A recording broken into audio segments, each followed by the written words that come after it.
CSJ Associates, our ground lead ladies, musicians, and guests.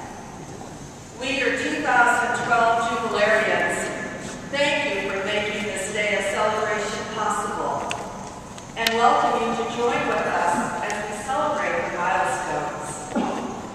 We 31 Jubilarians do not recall 175 years ago our founding in the USA, but we have celebrated it.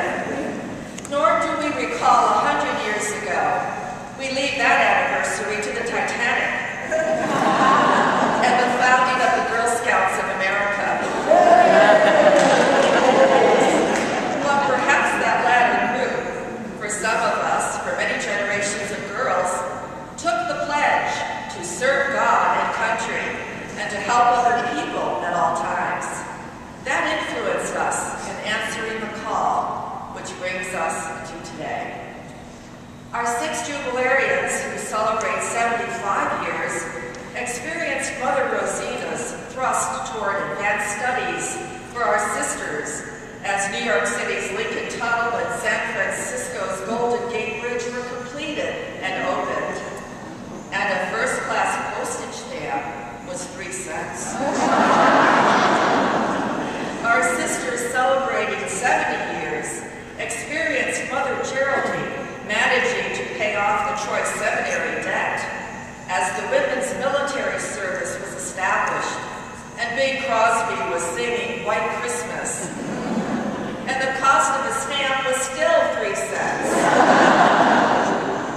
Our 12 sisters, celebrating 60 years, were received into the novitiate in Mother Anna Marie's term, who during that time sent all these sisters to Japan.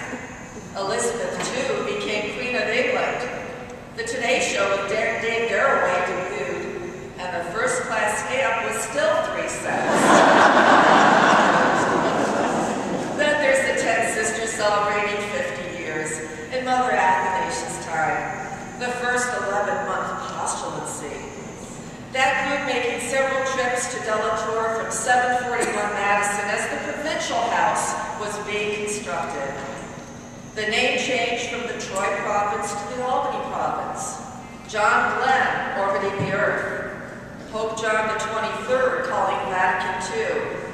And the first-class postage stamp rising to 4 cents. Where has the time gone, is our often cited question. It has been spent in serving one another, the dear neighbor, in the call to unity and reconciliation in a wounded world.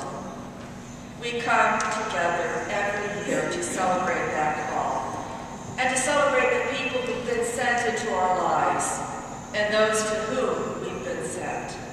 To love and to laugh, to experience joy and sorrow, to celebrate the great and faithful God who is making something new. So in elegant simplicity, in Carondula fashion, repeat after me, let the celebration be